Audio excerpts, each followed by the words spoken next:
There are over 28 million small businesses in the United States. These companies represent 99% of employer firms throughout the US, and they are unequivocally the backbone of our national economy. In the news and from our elected officials, we only hear stories and headlines about the Fortune 500 companies, and rarely do we hear about the personal and professional stories of small business owners. I'm Gil Gonzalez, and I've worked at the highest levels of economic development, first as a senior advisor to the mayor of Los Angeles, and most recently as a governor's appointee here in the state of California. While I've worked on large-scale business attraction and retention projects with companies such as Amazon, Tesla, Costco, my passion has always been for small businesses. Throughout my career, I've helped hundreds of small business owners, some who have risen to the top and become billion-dollar companies, and others who have failed and had to shut their doors. Whether these owners failed or succeeded, their stories were always deeply compelling. So please join us on our podcast as we tell the stories and share the successes, failures, and lessons of these owners. At the same time, we will provide real tools and valuable information for small business owners to help them grow and be more profitable. Together we can do our part to help make sure that small businesses continue to thrive and remain the backbone of our national economy. This is MADE. One of the largest stories of 2018 was that of Amazon headquarters number 2. The story dominated headlines. You couldn't not go anywhere without reading about it. The most important thing that you heard about was how cities, counties, and states were throwing out huge amounts of public tax dollars in order to lure them to their respective regions. Hi, I'm Gil Gonzalez, and today we're going to talk about government incentives. For a couple reasons. One, we wrote a book on this. It's available at Amazon, Barnes & Noble, as well as other retailers. The title of the book is Government Incentives, Tax Credits, Grants, Cash Reimbursements, and Financing. The aim of the book is to help small and medium businesses identify and apply for many of the same programs that companies like Amazon get in terms of economic incentives. So today we're going to walk through a few things. We're going to walk through what are government economic incentives? Why do governments offer them? Where do you find them? And then most importantly, how do you apply for them? First, I'll back up and share why I'm so passionate about this. I've spent close to a decade working in economic development, mostly in political roles. But let's start from the beginning. I grew up in a very poor area in Central California, at Fresno, California. I attended 16 different elementary schools as well as 5 different high schools. And when I was 12 years old, my mom was removed from our home due to a tragic motorcycle accident. She had spent years in and out of abusive relationships, dealing with addiction and other life challenges. My father was absent. He was in and out of jail and also dealt with severe alcoholism. Where we grew up was a pretty rough area, and I always viewed myself as the underdog. However, despite our circumstances, I always knew that someday I was going to make it out and change my destiny and change the destiny of my family. And that's what I did. At 19, I ended up buying a used motorcycle. I had about $90 in my pocket and I moved to San Diego. I slept on the couch of a friend who was attending San Diego State and eventually attended a community college there before transferring to Pitzer College in Claremont, California, where I graduated in the top 5% of my class. That really changed my life. But I bring this up because it really is an underdog story. I never viewed myself as that, but other folks always told me that. And it led me to always be passionate for those who weren't on top, who always had to work harder, strive harder, overcome obstacles in order to get to where they wanted to get to. And that's really the story of small businesses in America. So I wrote this book, Government Incentives, Tax Credits, Grants, Cash Reimbursements, and Financing. What every small and medium business owner needs to know about finding and applying for your programs in your area. Professionally, after college, I would go work in the California State Senate. as a legislative director. There we worked on pro-housing bills, as well as ways of making it easier for small businesses to do business in the state of California. Eventually, I'd leave the California State Senate. I'd work in a senior role with the mayor of Los Angeles, working on mega deals with Costco, Farmers Insurance, and many other Fortune 500 companies. That was my first foray into economic development. Many of you are probably wondering what is economic development. I'll share a little bit more about what that is in a couple minutes. After working in the mayor's office, I'd worked for the state of Arizona with the Arizona Commerce Authority, and then as of recent worked for the governor of California as one of his appointees in the Office of Business and Economic Development. I worked here in Silicon Valley in Northern California. And I remember the distinct day, it was a Thursday, as I was sitting at my desk. We were trying to land Tesla, the battery factory, to keep them in California or have them locate in California. All of us were scrambling around trying to do whatever we could to work with the cities and counties to not only identify sites where they could locate, but do workforce development studies, and more importantly, put together what sort of economic incentives the company could qualify for. So let me share just briefly before I continue on with that conversation, what are economic incentives?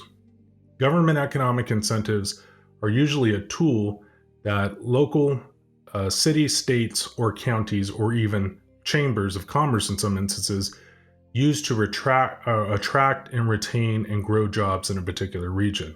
They can take the form of tax credits, they can take the form of grants, they can take the form of low-interest loans. In fact, in the US, there's over 2,000 state economic incentives alone across all 50 states. So as we were working through this Tesla deal, it was a Thursday and I was emailing one of my colleagues. The first thing that came to my mind, I remember it was about 9 o'clock in the morning as we were scrambling, is why don't we put forth the same effort and intention of getting these incentives in front of small businesses? I've always had a passion for small businesses throughout my career in economic development. I've probably done close to 100 workshops for small businesses, helping them understand the value of government economic incentives from the state's perspective. This is not a knock on the administration or any of the folks that I worked with in the state governor's office, because these folks were some of the best economic development professionals I've ever worked with. The challenge is you have to look at what is the ROI and what is the biggest bang for the buck in terms of tax dollars. So whether you're handing out economic incentives in the form of tax credits, deductions, or if you have staff allocated to working on getting these programs in front of folks, the obvious choice is to, and the obvious ROI, the biggest ROI, is going to get this information in front of larger companies who make larger capital investment, who hire more employees, and who get incentivized by these programs to locate their jobs in the state of California. But that gets me to the reason why I wrote this book and why we started a prize, which is a California nonprofit that helps small and medium-sized businesses identify and apply for these programs through our proprietary proprietary platform. So let me just share some quick facts with you. In the United States, small businesses, those companies with 500 or less employees, represent about 95% of the employer firms. On any given year, states alone can hand out and allocate $85 to $100 billion in state economic incentives alone. Out of that $100 billion, only 5% end up in the hands of small businesses. So think about that for a second. The largest base of employer firms in the United States, who are driving and are the backbone of our economy, are getting a fraction of what incentives are out there. Now, I know the reason why, and I'll share those with you now. And let me back this up. I've interviewed hundreds upon hundreds of small businesses.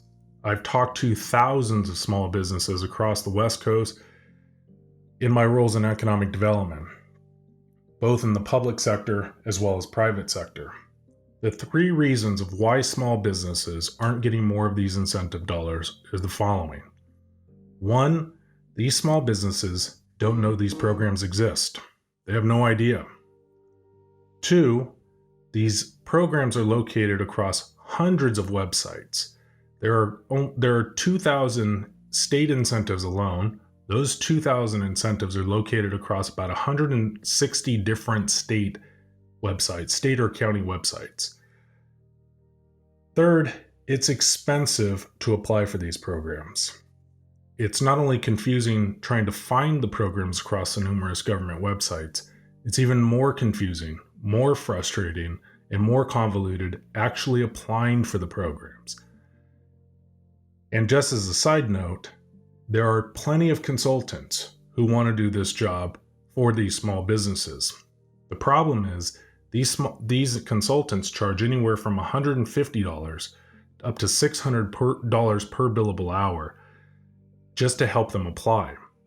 In addition, they usually get a 15 to 20% success fee. So if a small business applies and is awarded a $1 million tax credit, for instance, here in the state of California, not only will they have probably spent $5,000 to $10,000 on the application process, but they're going to give up anywhere from $150,000 to $200,000 upfront to these consulting companies just because they were successful. Our job is to disrupt that. We want to democratize this data, as it should be, and by virtue of starting a prize, our nonprofit, we've created a website where all of this information is consolidated into one place. A small business can go in, enter in some general information, zip code, business type, and not only are we going to match you with the appropriate programs that you should qualify for, but our team is going to help you apply for them at a fraction of the cost of what it's going to take to have these consulting firms do it. Our job and our mission is to disrupt this economic incentive consulting industry, democratize this data, and move the needle in terms of economic incentives in favor of small and medium businesses. So let's continue. We've talked about what are economic incentives. What is economic development?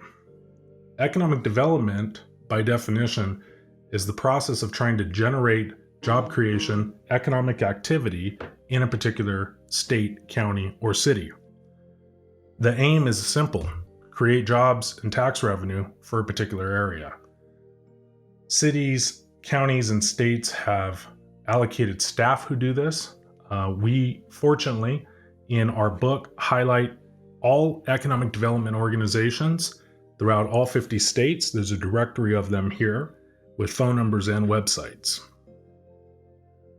We really encourage you, before you venture down the road of trying to find these incentives, whether you use a prize or whether you use another resource, to do the research yourself, reach out to these organizations, and answer or get your questions answered. That's critically important. These are your tax dollars. You deserve access to these programs just as these big Fortune 500 companies do.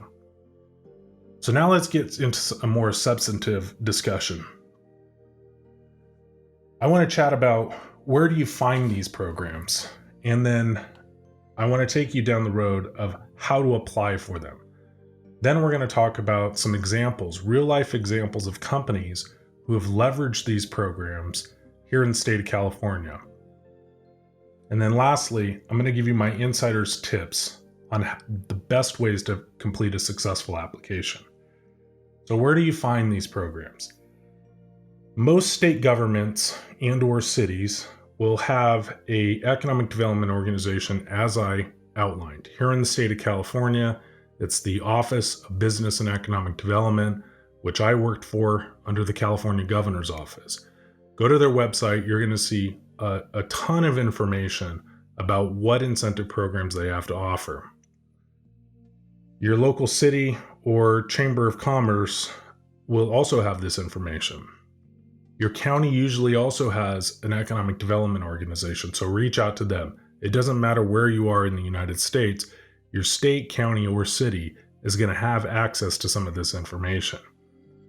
Again, due to resource constraints, not all of these organizations are going to be able to walk you through and help you identify what your company would qualify for. So that's where our book, our website comes into play. We combined with those professionals in your regions and the data that we provide, you should have all the information that you need in order to apply for these programs on your own. In fact, we encourage you to apply for programs on your own. There's no reason why you shouldn't. So where do you find the programs is pretty simple. You can go to your local chambers, your local economic development organizations, both on the state, county, or city level, and reach out to them and ask them to send you a list of the programs in your area. You can go to our website, aprise.org, and get matched with the programs, download a state report, which has all of the programs listed in one place, or you can purchase our book, which again is available in the link below, Amazon and Barnes & Noble. So you should have no problem identifying where the programs are. Now you need to figure out what do you need to do in order to get prepared to apply for the programs. I want to stress the importance of this because this is where many companies fall short. And I've advised and helped hundreds upon hundreds of small businesses apply for these programs. And I can't stress to you the importance of following these tips before you apply for these programs. 1, read everything. I know that you don't have a consultant or a full-time economic incentive consultant on staff, but if you are going to be applying for these programs, read the entire application. In addition to that, reach out to the staff members. Most of these programs will have a contact person within that particular department who will be able to answer questions for you, and they are thrilled to answer questions for you and help you walk you through the process. But before applying, you want to understand what you're going to need. There are easy incentives and difficult incentives. I'm going to walk you through the 2 different types of incentives in 3 minutes here. But make sure that you understand what the qualifications are. Make sure that you understand what the requirements are, both on the application side as well as the paperwork side. It can be a tedious process if you start an application and you're not prepared. Number 2, complete everything.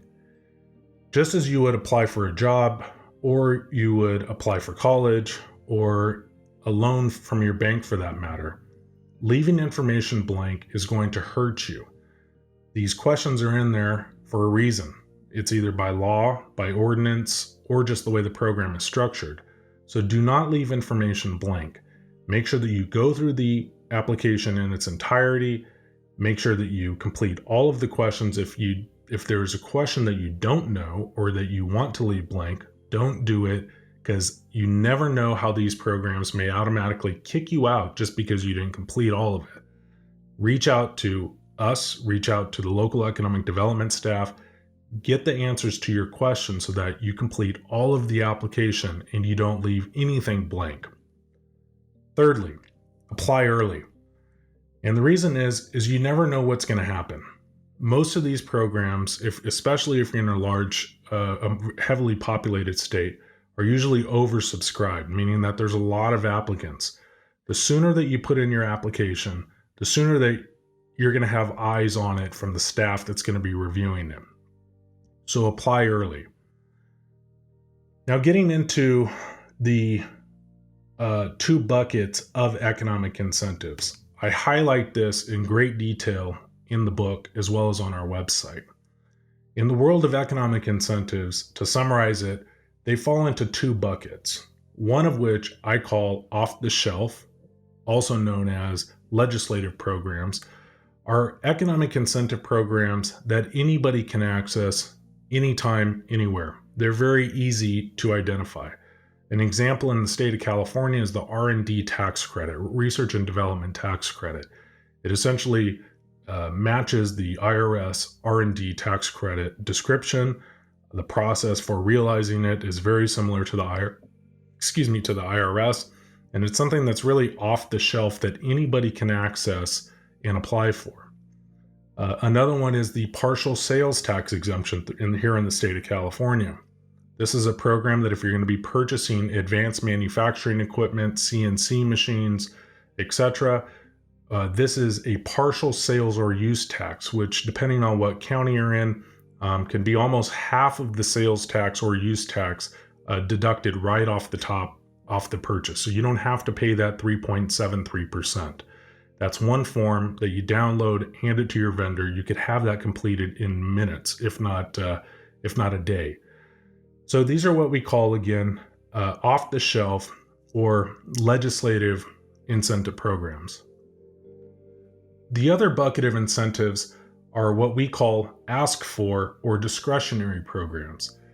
These are the programs that you hear very large businesses like Amazon and other big Fortune 500 companies being awarded. They usually have longer, more complicated application processes, thus why many small businesses don't apply for them. That's why most of these companies hire consultants who specialize in these.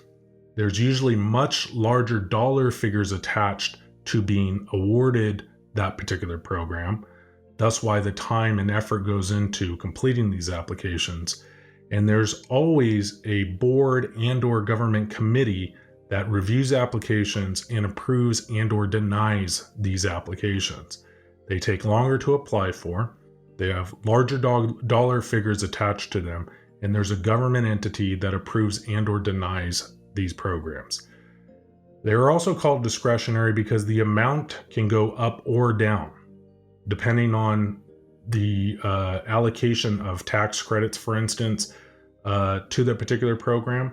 It can go up or down depending on a budget year, an administration, a legislature, or just the program can be exhausted and people have already applied and exhausted the fund altogether. So that's why they're called discretionary.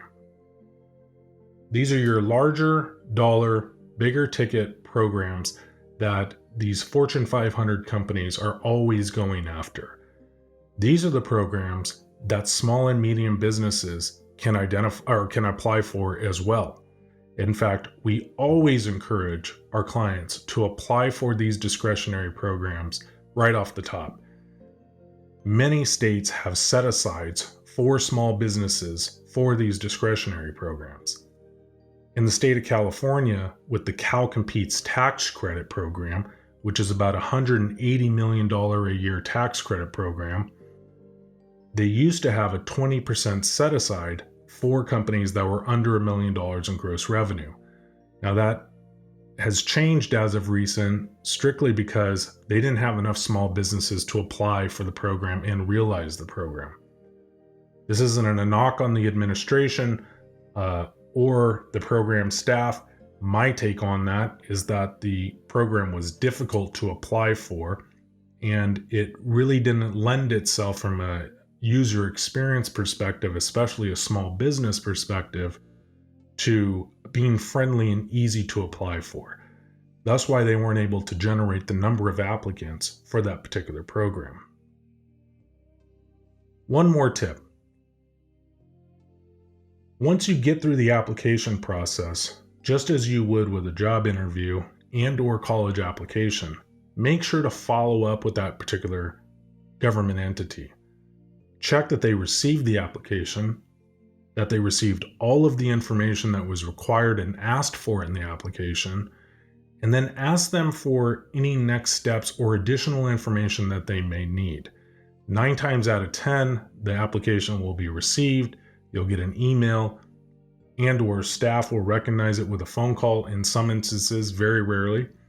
But the goal is to make sure that you follow up, because oftentimes there could be computer glitches or something just wasn't sent through, an attachment was hung up, and you don't want to get automatically rejected because you didn't follow up and ensure that your application was received.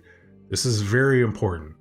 I've seen dozens upon dozens of very qualified small businesses apply for these programs, and somebody didn't submit the right paperwork, somebody sent the wrong email, and it never ended up in the lap of the people that needed it in order to approve the application. So make sure that you follow up and confirm that your application was received. The last tip that I wanted to share with you is if you are awarded these programs, even one of these programs, make sure to share this information with both your local, state, and federal elected officials, also your Chamber of Commerce, and any other folks that you think are going to be interested in knowing your success story. Many folks get these programs, go back to the desk, and never share their success stories. It is absolutely important that these elected officials and that these government officials know that these programs are working and know that the impact these programs are having on your particular company.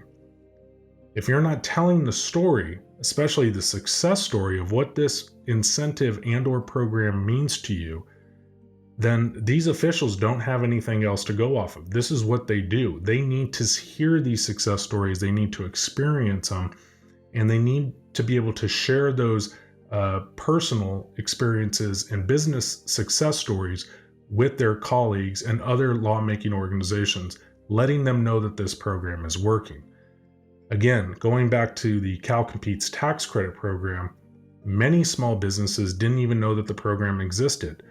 Now, that was an outreach as well as ease of application challenge, but you have to understand, if more companies were sharing this information, then the more other applicants are going to apply, the more successful these programs are going to be, and the more likely these government entities are going to continue to re-up these programs, refund them, and build out more. So make sure to do that. One last tidbit of information that I wanted to share is in the application process, you're going to find that there is a quantitative side to the application. Now, what that means specifically is most of these applications and/or organizations want to know how many jobs you're hiring and/or retaining, how much capital investment you're making, furniture, fixture, equipment. Are you buying a building? Are you purchasing equipment, etc.? And they usually want to know if you're facing out-of-state competition. Is another state trying to lure you to their state? And is this really a retention project? Those are really the three main drivers. There's a lot of nuances and deeper dive questions that are asked, but really at the surface, those are the questions that most of these programs want to know. What I always tell clients is do not understate and/or ignore the qualitative aspect of this. Similar to sharing your success story if you're awarded, during the application process, you're going to have plenty of opportunity to make this application human. Share who you are within the company. Share your story, how you became the founder of the company, the operations director, the CFO. And equally important, share more information about what your company means to the respective community that you're based in. Whether you're in a low-income area, whether you're in a high-tech area, whatever it is, make sure to stress the human connection of not only you as an individual, but also your employees and what your company and employees mean to that particular area. One client we were working with she's a woman-owned business. About 60% of her workforce has been there for about 20 years and up, with one employee being there close to 26 years. The fantastic thing is that the majority of them are women. And not only that, it's in a very high unemployment area. Those narratives, really from a qualitative perspective, make your business human. You're not just somebody coming and knocking on the door asking for tax credits. You're really an integral part of the California economy in this instance. And you put a human face on this application, which is critical. Those are my tips. I have a ton more tips. A lot of them are outlined in the book. I'm happy to share many of them with you. If you want to email us, info@apprise.org, aprise.org. or you can look us up on the website and call us and schedule a time to meet with us. So what I'd like to do just real quick is share some examples of incentives in 3 different states. I'm going to go through these quickly because you can find all this information again, not only in the book, but also on our website. Or if you don't want to go to our website or buy the book, you're going to see this information presented to you, hopefully through your economic development staff member, again, on the state, county, or city level. So let me give you an example of a few programs throughout different states. And usually the way that these programs are broken down, they're usually broken down into 3 different categories. That being tax credits / deductions, financing opportunities, as well as workforce development opportunities. And I'm going to highlight one of each. So in the state of Georgia, Georgia is very rich in incentive programs. They have, and I'm just going to pull out one. I mean, there's literally dozens in here in the book. They have a seed capital fund credit, and this program offers income tax credits for investment in research funds. That is, can be research funds for all different types of business types. It can be pharma, it can be food, it can be high tech, it can be software. But again, there's there's tax credits that are available for this seed capital fund. So it's something that you really want to pay attention to. I'm not going to go through a whole bunch of these, but you're going to see that many of these programs have pretty wide-ranging benefits.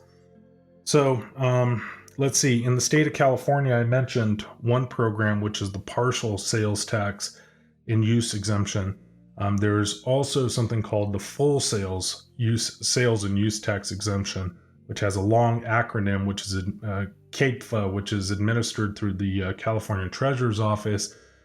It's a lengthier application. There's a small fee to apply for it, but essentially if you're purchasing a large amount of advanced manufacturing equipment, if you're approved for this program, you're going to wipe out all of your sales and or use tax on that equipment, which can be quite substantial. So I encourage you to look it up.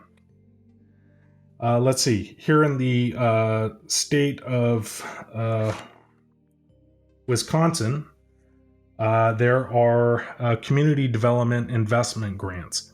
So this program will support urban, small city, and rural community redevelopment efforts by providing financial incentives for shovel-ready projects with an emphasis on, but not limited to, downtown community-driven efforts.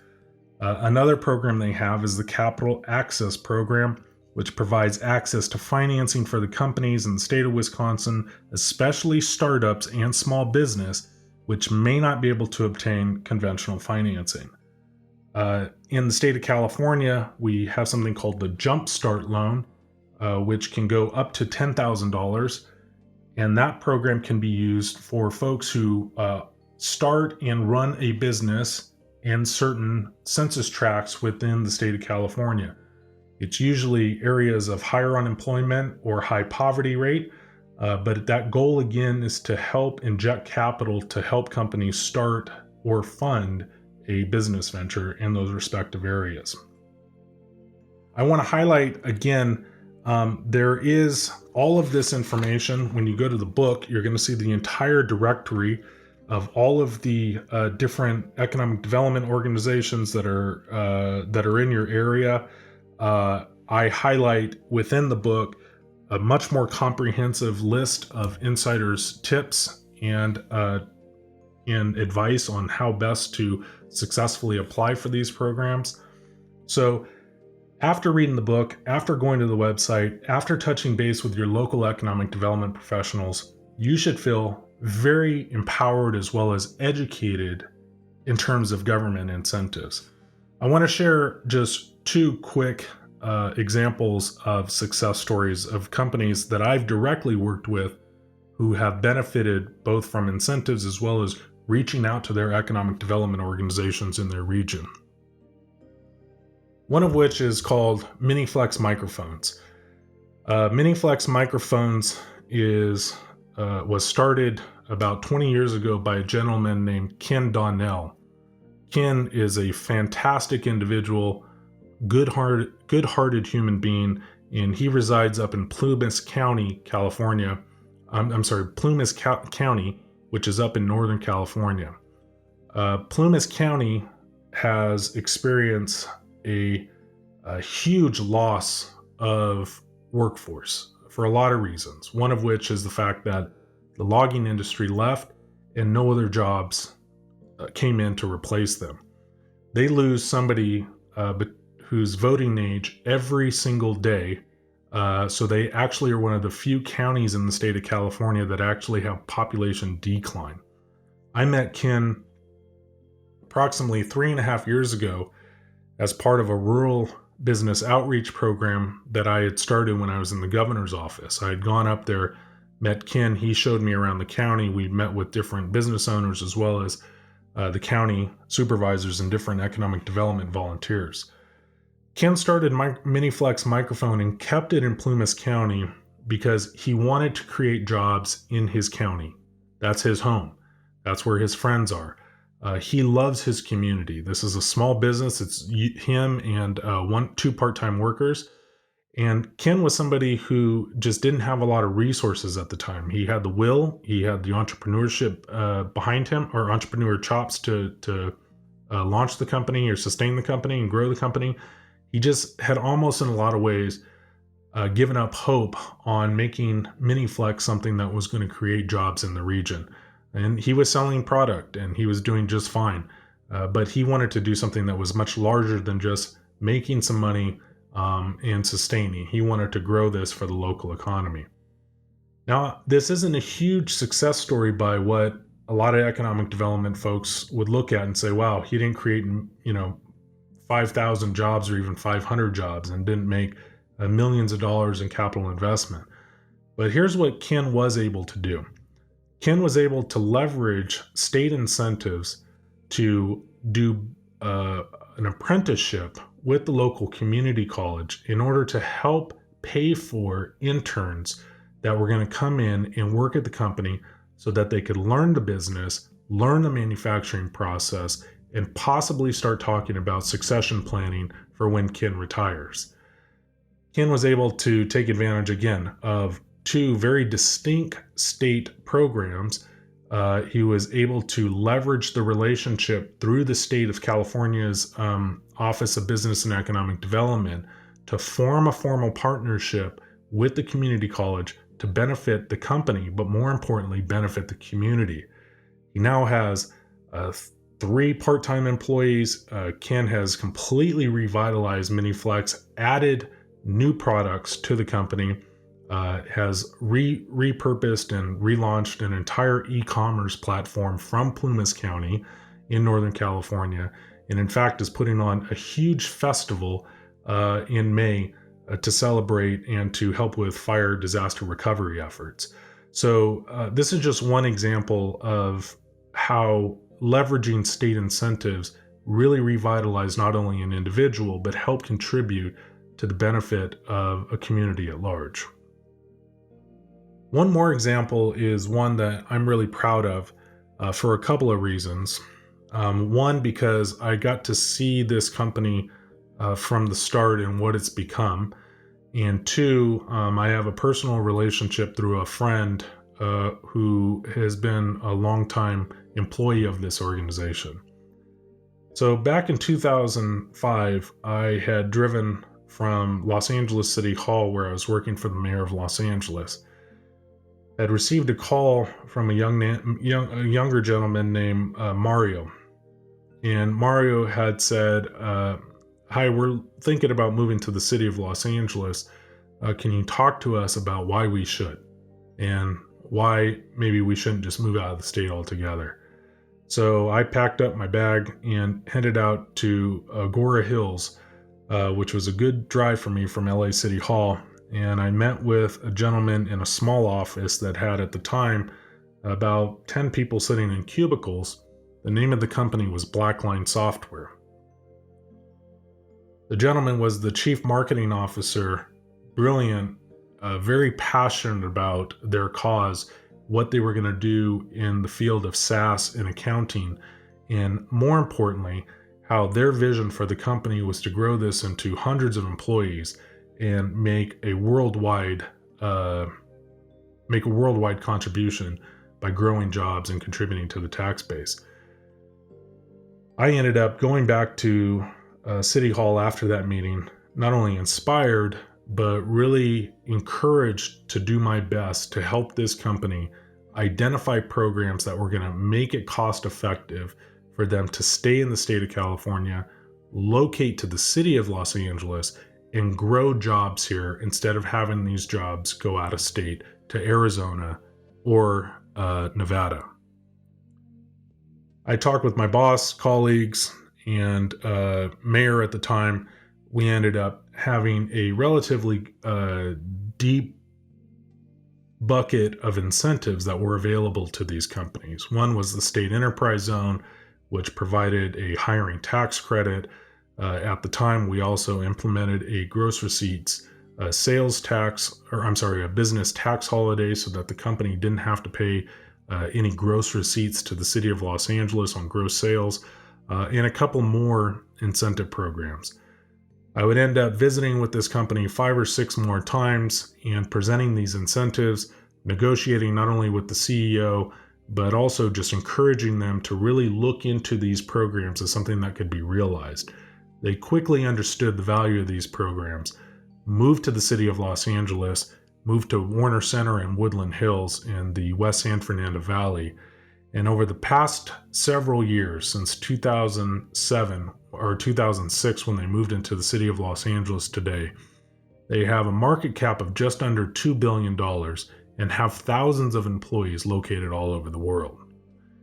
Now, I'm not going to pretend and act like I had a magic wand or I had any sort of influential or influence on what turned a very small company with a group of impassioned individuals into the multi-billion-dollar company that it is today. I wouldn't even venture to say that. It was started by a woman with some key employees. One of the employees is actually on the board of advisors for Apprise. Very good guy. He was their senior VP of marketing, Howard Goldstein, somebody I consider a friend, mentor, and fortunately as an advisor. But what I do want to say is that this company reached out when they were small. These incentives did help them undoubtedly grow their business. It is not the single factor as to why they became the success story that they are, but there is a business case and a very human case as to how these incentives help them get to where they are today. I have dozens upon dozens of success stories to share with you. I have dozens upon dozens of companies that I wish would have taken advantage of many of these programs who are no longer in business. I have even more examples of companies that have just picked up and moved the state of California altogether to other states or just closed their doors. I am deeply passionate about helping small and medium-sized businesses. Going back to my story, my personal story of being the underdog, you can see in America how the IPOs, the big tech companies, and everyone in between are really the darlings of the media. They're the darlings of elected officials. They're the darlings of communities. Everybody wants to toss out and roll out the red carpet for the next big tech IPO or next big Tesla, Facebook, Amazon, etc. I want to roll out the carpet for a different client. I want to roll out the carpet for small business owners like you.